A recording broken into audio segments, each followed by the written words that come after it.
సంవత్సరాల తరబడి ఎన్ని మందులు వాడినా మీ మోకాల నొప్పులు తగ్గట్లేదా? ప్రాణ పెయిన్ క్లినిక్ లో అత్యాధునిక చికిత్స. Welcome to Suman TV. నేను మీ సుమన్ టీవీ నాగ్. కోల్కతా ఇన్సిడెంట్కి సంబంధించినటువంటి వాటిల్లో సంజయ్ రాయ్ మీద ఒక కీలక అప్డేట్ అయితే రావడం జరిగింది. దానికి సంబంధించినటువంటి డీటెయిల్స్ ఏంటి అనేది ఈరోజు మనతో పాటు హైకోర్టు అడ్వకేట్ రవీంద్రనాథ్ గారు ఉన్నారు. వారి మాటలు నాకు తెలుసుకుందాం. Hello sir. హాయ్ అండి నాగరాజ్ గారు. సంజయ్ రాయ్ మీద అప్డేట్ రావడం అనేది నిజంగా కీలక అంశం అని చెప్పేసి చెప్పాలండి. ఇప్పటి వరకు అతను జైల్లో ఏం చేస్తున్నాడు ఏంటి అనేటువంటి దాని మీద ప్రస్తుతానికైతే అప్డేట్ లేదు, కానీ ఇప్పుడు ఒక అప్డేట్ వచ్చినట్లయితే మనకు తెలుస్తుంది. సో ఏం జరిగింది? నాగరాజ్ గారు, ఆర్జికర్ మెడికల్ కాలేజ్ ఆగస్టు 9 ఏదైతే అత్యాచారం పేరు మీదుగా ఏదైతే కేసు నమోదైందో దానిలో కీలకమైన నిందితుడు ఆగస్టు 10వ తేదీ నాడు అరెస్టు చేయబడినటువంటి సంజయ్ రాయ్ని రకరకాల టెస్టులు, పాలిగ్రాఫ్ టెస్టులు చేశారు. సిబిఐ ఇన్వెస్టిగేషన్ చేసి తర్వాత అతని మీద ఎఫ్ఐఆర్ నమోదై అతని మీద పాలిగ్రాఫ్ టెస్టులు, నార్కో టెస్ట్గా కోర్టు అనుమతి ఇవ్వలేదు. కానీ చాలా పూర్తిగా సంక్లిష్టంగా ఉన్నటువంటి ఈ కేసుకు ఏదైతే ఉందో దీనికి సంబంధించి ఎఫ్ఐఆర్ నమోదైన తర్వాత నెక్స్ట్ ఘట్టం ఏదైతే ఉందో ఛార్జ్ షీట్, అంటే ఎఫ్ఐఆర్ అయిన తర్వాత వచ్చేటువంటి మెయిన్ స్టెప్ ఏదైతే ఉందో ఛార్జ్ షీట్ అనేది ఈరోజు సిబిఐ వాళ్ళు దర్యాప్తులో భాగంగా మొత్తం కంప్లీట్ ఛార్జ్ షీట్ని ఈరోజు సీల్డా కోర్టులో మధ్యాహ్నం 2 గంటలకు ఈరోజు ప్రవేశపెట్టడం జరిగింది. అంటే ఈ ఛార్జ్ షీట్ అంటే ఏంటి అంటే దర్యాప్తు కోణం ఏదైతే ఉందో పూర్తిగా ఈ యొక్క కేసుకు సంబంధించి ఎఫ్ఐఆర్ నమోదైన తర్వాత పోలీసులు చేసినటువంటి ఈ ప్రధాన ఇన్వెస్టిగేషన్ తలకి ఎంటైర్ టోటల్ ఫైల్ రిపోర్ట్ అంటారు. ఈ టోటల్ ఫైల్ అన్నది ఛార్జ్ షీట్ అని పిలుస్తారు. ఈ ఛార్జ్ షీట్ని బేస్ చేసుకుని తర్వాత కోర్టులో ట్రయల్స్ అన్ని స్టార్ట్ అవుతాయి. ఇది కీలకమైన ఘట్టం అనమాట. అంటే టోటల్గా దర్యాప్తు కంప్లీట్ చేసినట్టుగా ఒక complete information is the charge sheet. అంటే దర్యాప్తు సంస్థ సిబిఐ ఏం చేశారు అంటే 200 మంది మనుషులకి పూర్తిగా 200 పర్సన్స్కి ఒక సెంటెన్సెస్ పూర్తిగా తీసుకొని వాళ్ళ వాంగ్మూలాన్ని మొత్తం తీసుకొని ఒక ఫైనల్ రిపోర్ట్ని సబ్మిట్ చేశారు ఈరోజు సీల్డా కోర్టులో. ఇది ఎంత ఇంపార్టెంట్ అంటే ఇక నెక్స్ట్ స్టెప్ ఒకసారి ఛార్జ్ షీట్ ఫైల్ అయిన తర్వాత నెక్స్ట్ స్టెప్ ఏదైతే ఉంటుందో కంప్లీట్గా ఇక ప్రాసిక్యూషన్ స్టార్ట్ అవుతుంది. దీని మీద పబ్లిక్ ప్రాసిక్యూటర్ ఇమీడియట్గా దీని మీద అంటే మనకి సిఆర్పిసిలో సెక్షన్ 225 నుంచి సెక్షన్ 334 వరకు కంప్లీట్గా ఇప్పుడు ట్రయల్స్ అంటే ప్రొసీడింగ్స్ ఇప్పుడు స్టార్ట్ అవుతాయి కోర్టులు దీనికి సంబంధించి. అంటే దర్యాప్తు బృందం ఏదైతే ఇచ్చిందో ఈ కేసుకు సంబంధించి ఎఫ్ఐఆర్ని బేస్ చేసుకొని ఏదైతే కంప్లీట్గా ట్రయల్స్ పార్ట్ ఏదైతే ఉంటుందో ఇక ముందుకు అడుగుపడే అవకాశం ఉంటుంది.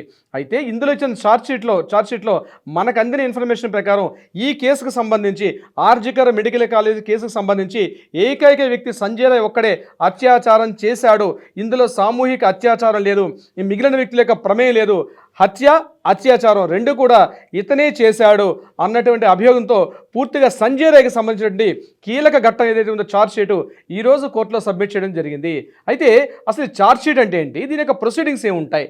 ఛార్జ్ షీట్ అన్నది ఇండియన్ సిఆర్పిసి సెక్షన్ 173 ప్రకారం ఛార్జ్ షీట్ ఫైల్ చేస్తారు. అంటే ఒక అత్యాచారం అయిన తర్వాత ముందుగా ఎఫ్ఐఆర్ నమోదవుతుంది. ఎఫ్ఐఆర్ అనేది ఫస్ట్ ఇన్ఫర్మేషన్ రిపోర్టు, దాన్ని బేస్ చేసుకొని నిందితుల్ని అరెస్ట్ చేస్తారు.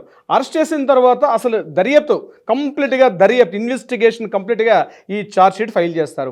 దీనికి టైం పీరియడ్ ఉంటుంది. 60 days అన్నది జనరల్గా ఉన్నటువంటి టైం పీరియడ్. అరెస్ట్ చేసిన తర్వాత అంటే అతను అరెస్ట్ చేసినప్పటి నుంచి 60 days టైం తీసుకుంటారు దర్యాప్తు బృందాలు. ఇక్కడ ఒక కీలకమైన మలుపుకోవడం అంటే ఒక కీలకమైన విషయాలు ఏంటంటే ఒకవేళ ఇన్వెస్టిగేషన్ జరుగుతున్నప్పుడు వితిన్ 60 daysలో అరెస్ట్ చేసినప్పటి నుంచి 60 daysలోగా కంప్లీట్గా ఒకవేళ ఛార్జ్ షీట్ ఫైల్ చేయలేదనుకోండి కోర్టులో, డెఫినెట్గా నిందితుడికి బై డిఫాల్ట్ బెయిల్ వచ్చే అవకాశం ఉంటుంది. దాన్ని డిఫాల్ట్ బెయిల్ అంటారు. కానీ ఒకసారి ఛార్జ్ షీట్ ఫైల్ చేసిన తర్వాత డిఫాల్ట్ బెయిల్ అనేది ఉండదు. అంటే వితిన్ 60 daysలోగా కంప్లీట్ చేయాలి. ఈరోజు మనకి సిబిఐ వాళ్ళు ఆగస్టు 10న అరెస్ట్ చేశారు. ఈరోజు సెప్టెంబర్ 7వ తారీఖు, అంటే ఇంకా 2 months కంప్లీట్ కాలేదు. ఆగస్టు 10, సెప్టెంబర్ 10 నుంచి అక్టోబర్ 10, అంటే 60 daysకి ముందే 57th డే నాడే ఈరోజు ఛార్జ్ షీట్ సబ్మిట్ చేశారు. కాబట్టి అక్యూజ్డ్ సంజయ్ రాయ్కి ఇక బెయిల్ వచ్చే అవకాశం లేదు. కేసులో దీనికి సంబంధించి విచారణ పూర్తిగా స్టార్ట్ అవుతుంది. దీనికి సంబంధించి సెక్షన్ 223 ప్రకారం సిఆర్పిఎస్లో సెక్షన్ 223 ప్రకారం ఇమీడియట్గా పబ్లిక్ ప్రాసిక్యూటర్కు ఈ నివేదికను ఇస్తారు. సెక్షన్ 225 నుంచి సెక్షన్ 235 వరకు ఉన్నటువంటివి ఇక ప్రొసీడింగ్స్ స్టార్ట్ అవుతాయి. అంటే ఈ కాపీ ఇమీడియట్గా పీపీకి వెళ్తుంది. పబ్లిక్ ప్రాసిక్యూటర్ దీన్ని తీసుకుంటారు.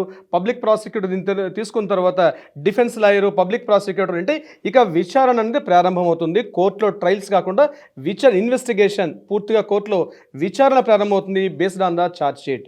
అయితే ఈ విచారణ ప్రారంభం ఏంటి ఇక్కడ ఇంపార్టెంట్. సో ఎప్పుడైతే మనకి ఛార్జ్ షీట్ వన్స్ ఫైల్ అయింది కాబట్టి నిందితుడికి డిఫాల్ట్ బెయిల్ అన్నది ఉండే అవకాశం 100% ఉండదు.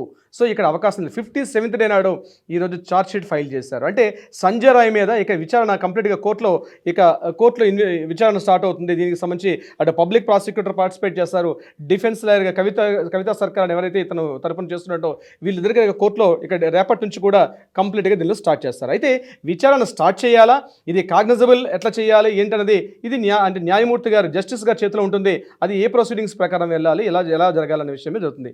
ఇక్కడ నుంచి ఇమీడియట్గా అంటే ఇంకా విచారణ అవుతున్న దశలోనే ఇంకా సెక్షన్ దీనిలో భాగంగా ఎవరైతే దోషి ఉన్నాడో, ఎవరైతే నేరస్తుడు అని అభియోగం చెప్పాడో అతనికి ముందుగా చెప్తారు, ఇది నీ పైన ఛార్జ్ షీట్ వచ్చింది, దీన్ని నువ్వు అంగీకరిస్తావా అంగీకరించట్లేదా. అంగీకరించాడు అనుకున్నప్పుడు విచారణ తొందరగా ముగుస్తుంది. అంగీకరించట్లేదు అన్న సందర్భంలో పూర్తిగా సాక్ష్యాలన్నింటినీ కూడా ఎవిడెన్సెస్ అన్ని పట్టుకుంటూ ఇమీడియట్గా దీన్ని ముందుకు తీసుకెళ్తారు జస్టిస్ గారు. ఛార్జ్ షీట్ని బేస్ చేసుకొని ఇమీడియట్గా ఇక్కడ నుంచి ఆయనకి ఇందులో నేను చెప్పినట్టుగా సెక్షన్ 223 నుంచి సెక్షన్ 235 వరకు ఉన్న సెక్షన్స్ మధ్యలో చివరి 235 వరకు ఏంటంటే నిందితుడి మీద నేరారోపణ పొందిన తర్వాత ఇటువంటి సాక్ష్యాలు ఉన్నాయి కాబట్టి శిక్ష కూడా సెక్షన్ 235 ప్రకారం అతనికి విధించే అవకాశం ఉంటుంది. సో మనం ఏదైతే అనుకుంటున్నామో గడిచిన ఎపిసోడ్ల ప్రకారం ఇమీడియట్గా ఎంత తొందరగా నిందితుడికి అభయకి న్యాయం జరగాలి, నిందితుడికి శిక్ష పడాలన్న విషయం ఏదైతే వచ్చిందో ఈరోజు సిబిఐ వాళ్ళు ఎప్పుడైతే ఛార్జ్షీట్ ఫైల్ చేశారు కాబట్టి ఇంకా ఫాస్ట్ మూమెంట్స్ ఉంటే రేపటి నుంచి కూడా ఉండే అవకాశం అయితే ఉంది. అయితే ఛార్జ్షీట్లో ముందుగా నేను చెప్పినట్టు ఇతడు ఒక్కడే పార్టిసిపేట్ చేసే తప్పించి ఇందులో వేరెవరూ లేరు. సామూహిక అత్యాచారం కాదు, it's not a gang rape. ఎక్కడ కూడా ఈ ఛార్జ్షీట్లో గ్యాంగ్ రేపుకు సంబంధించి ఎక్కడ కూడా డీటెయిల్స్ అయితే చెప్పలేదు. కేవలం సింగిల్ పర్సన్ ఇందులో పార్టిసిపేట్ చేసినట్టుగా ఈరోజు RG Kar medical college August 9th horror అని ఏదైతే చెప్పుకున్నాం దానికి సంబంధించి ప్రధానమైన ముందడుగు అయితే ఇప్పుడు పడింది నాగరాజ్ గారు. ఒకసారి పేరు ఎఫ్ఐఆర్లో నమోదైన తర్వాత దీని మీద బేస్ చేసుకొని ఇన్వెస్టిగేషన్ ఇంట్రాగేషన్స్ అన్ని పూర్తి చేస్తారు. అంటే ఒకసారి మరి డౌట్ వస్తుంది, ఛార్జ్ షీట్లో ఏమైనా చేర్పులు మార్పులు చేసే అవకాశం ఉంటుందంటే 99% ఒకసారి ఛార్జ్ షీట్ ఫైల్ అయిన తర్వాత అందులో కరెక్షన్స్ కానీ యాడింగ్స్ కానీ ఉండే అవకాశం అయితే ఉండదు మ్యాక్సిమం ఛార్జ్ షీట్ అనేది. సో ఇక ఎవరైతే హత్య చేసినటువంటి అత్యాచారం చేసినటువంటి నేరస్తుడికి ఎవరైతే ఉందో ఇక శిక్ష పడడానికి దగ్గరగా అడుగులు ముందు పడుతున్నట్టుగా మనం అయితే ఈ ఛార్జ్ షీట్నే ప్రధానంగా మనం నిర్వచించుకోవచ్చు. నాగరాజ్ గారు, ప్రతి ఒక్కరికి ఒక్కొక్క అంటే ఊపిరి పీల్చుకునే అంశం ఏదైనా ఉంది అని అంటే దీనికి సంబంధించి ఇదే అంటే సత్వర న్యాయం కోసం చెప్పేసి పోరాటం చేసేటువంటి వాళ్ళు మనతో పాటు ఈగర్గా వెయిట్ చేస్తున్నటువంటి వాళ్ళకి ఒక మంచి న్యూస్ అని చెప్పడం ఏమాత్రం సందేహం లేదు. ఏదేమైనా we want justice, we demand justice. Thank you so much Ravindranath garu. Thank you so much Nagaraj గారు.